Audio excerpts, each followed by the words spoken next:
At Turning Point USA's 2019 Student Action Summit, we sit down with Glenn Beck, a major conservative media personality and political commentator in America, to discuss the Ukraine scandal, the culture wars in America, and how his views on Trump and the administration have changed.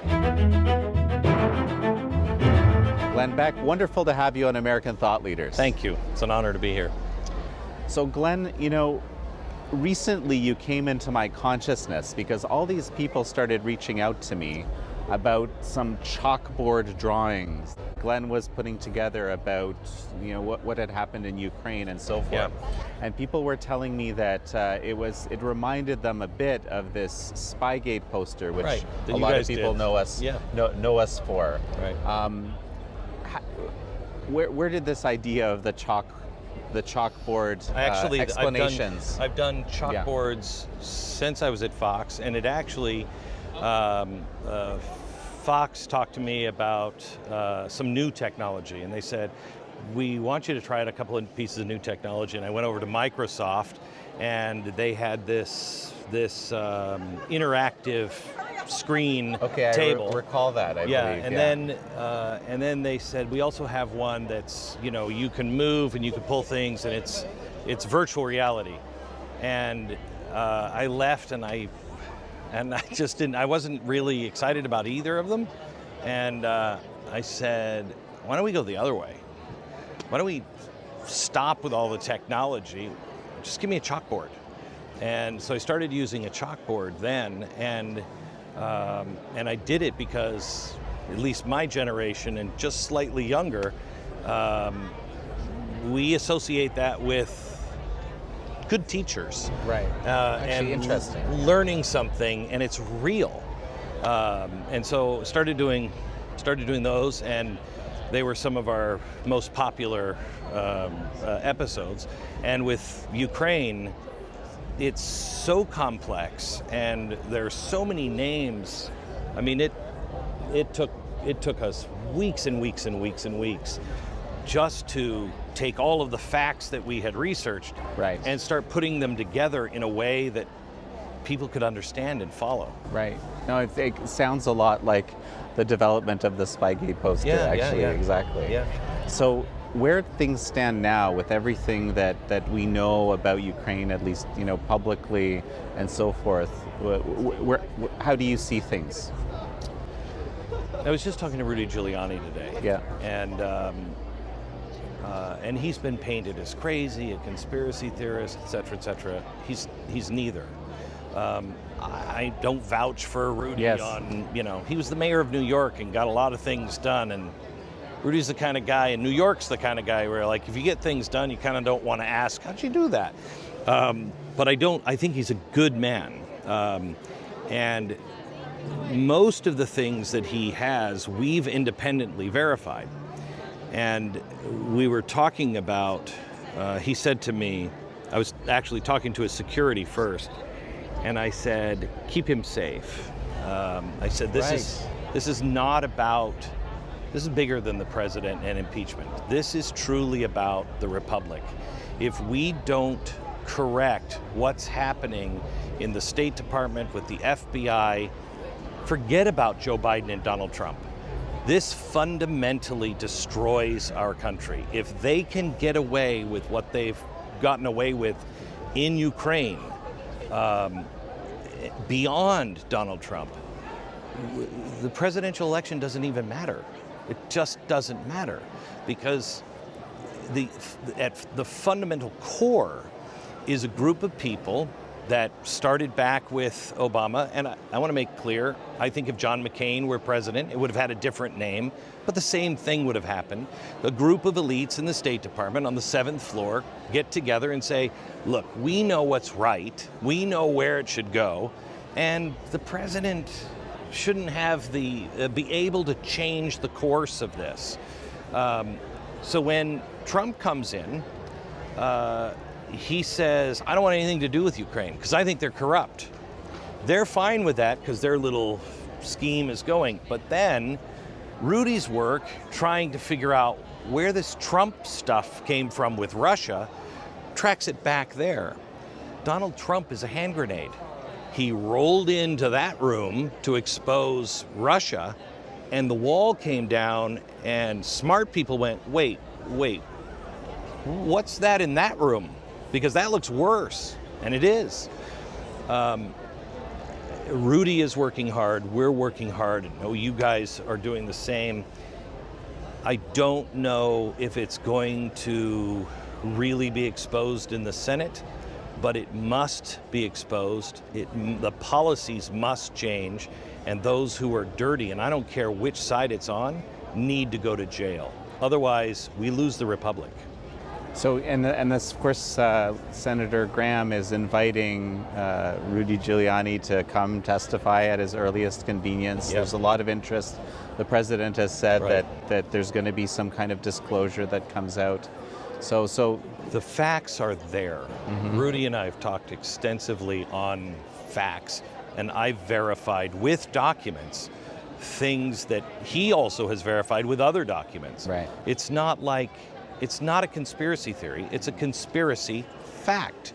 Conspiracy to commit these kinds of crimes, and a conspiracy in, I hate this word, but it's probably the best words for it, in a deep state. Right. That just is, the thinking is, I see presidents come and go. We're going to be here long after they are. When I met with George Bush in the Oval about 2000, probably 2008, early 2008. Okay. This is before Barack Obama. He was just about to take off. And he had said something really disturbing, to me at least, about Pakistan. He said, I don't care if they're an ally. I'll fly our jets across their border and we'll bomb them too. And I thought, boy, that's really not a good thing. And I happened to be in the Oval that day having a conversation with the president. And I said, President Bush, what does this mean? And he said something to me that he was trying to make me feel better, but I left there going, oh my gosh, I think this is worse. And I didn't really understand it until the Donald Trump grenade went off in Ukraine. Here's what he said. Don't worry. And he points to the Resolute desk. He said, whoever sits behind that desk, they're going to get the same advice from the same advisors, and the next president, man, woman, black, white, Republican, Democrat, won't matter. Mark my words. They will make the same decisions because they will realize the president's hands are tied. And I thought to myself, that's not comforting. Then why are we electing a president? Who's actually running the wars and foreign policy? The experts on the seventh floor of the State Department. That's who. And it's called Civil Society 2.0. It's all there, all of the evidence, what they're doing. The United States is currently training revolutionaries in countries all over the world and then saying, wait for the right opportunity. They first did it in Libya, then they did it in Syria, then they did it in Ukraine. We have videotape of members of parliament who are granted Russian, they're more favorable to Russia. Okay. But what they were saying is true.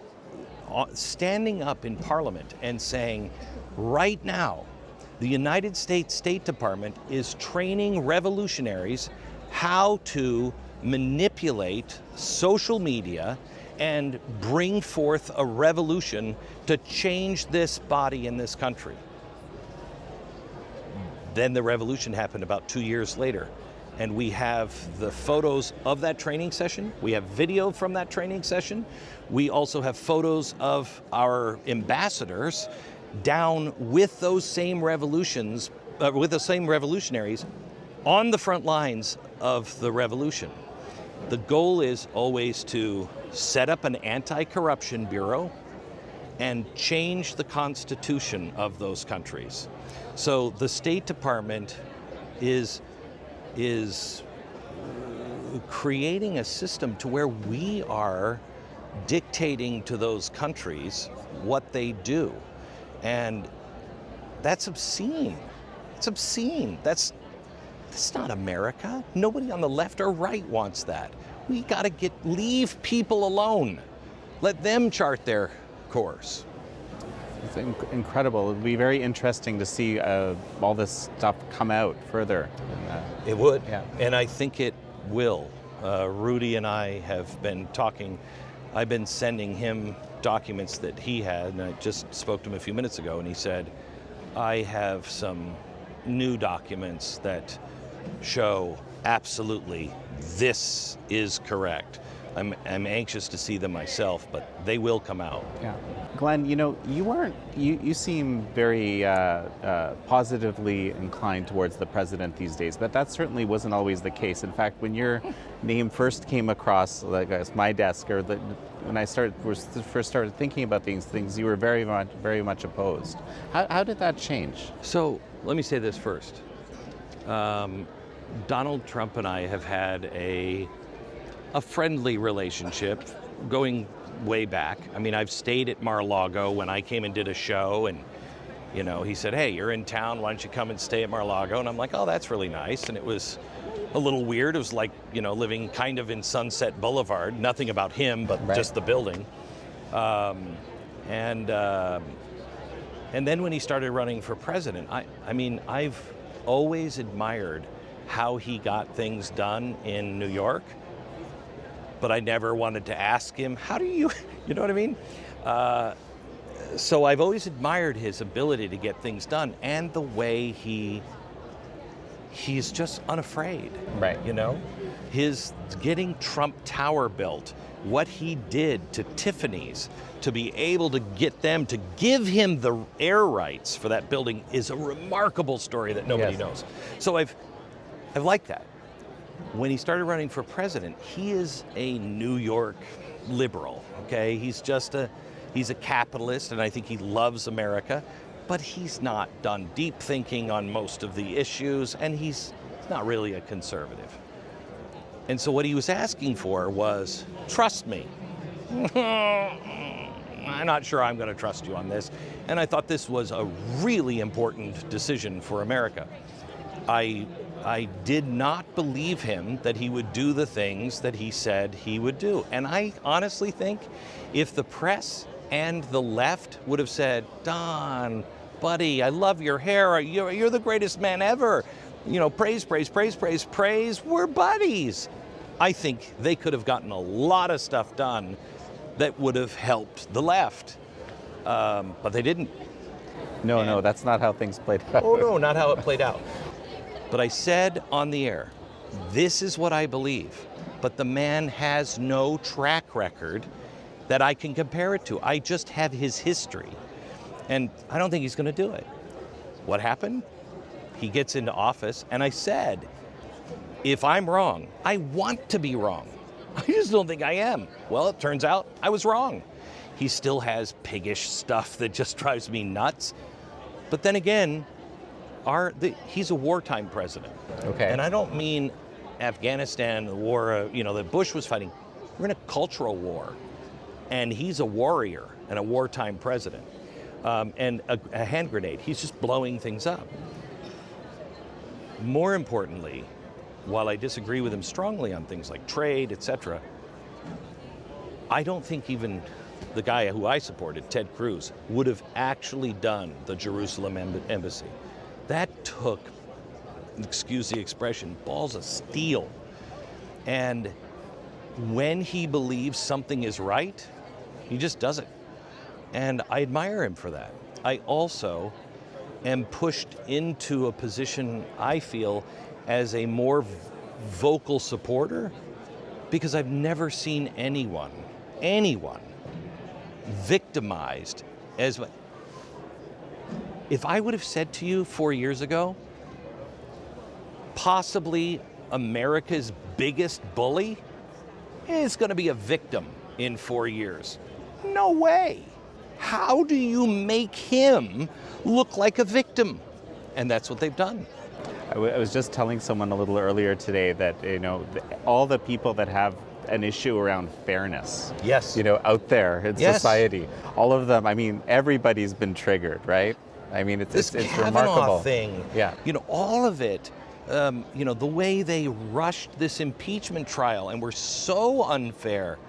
America is still a place that wants to be fair. They want to give the person the benefit of the doubt. Even if they don't like it, if they see that person being wronged and they don't like that person, it still bothers them. No matter what anybody says, we are not the America of the Jim Crow era. We are different. We've learned a lot from a lot of our mistakes. And when they see something that is just brutally unfair, lie after lie, hammer after hammer, accused of everything, and falsely accused by our own FBI, where they doctored things for the FISA court, good heavens, man.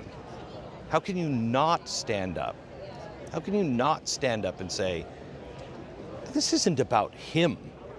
This is about the next president, the next citizen, where the government and people in power don't like him, and so we'll do whatever we want. It's wrong. No, and it's really fascinating because as the Epoch Times here, we're caught in this funny place because, we were founded by these Chinese Americans 20 years ago with a commitment to truth, to exposing the Chinese Communist Party, evolved into English and many other languages. Yeah. English eclipsed the Chinese, and now we're focusing on these kinds of questions. But it seems a simple commitment to truth becomes this crazy partisan position. And it shouldn't be. No, of course not. Shouldn't be. We are a country that has the greatest mission statement of all time. We hold these truths to be self-evident, that all men are created equal and endowed by their Creator with certain unalienable rights, life, liberty, and pursuit of happiness. And governments are instituted by men to protect those rights, okay? That's who we are. And, I read the Epoch Times a lot. I think you guys do a lot of good work. And your original mission is a hard one because China is the next great threat, not to us, to all of mankind. What they are doing with technology, with concentration camps, we are going to be held responsible, and I applaud you guys on all the work that you've done. Well, Glenn, such a pleasure to speak with you. Thank you. Thank you very much.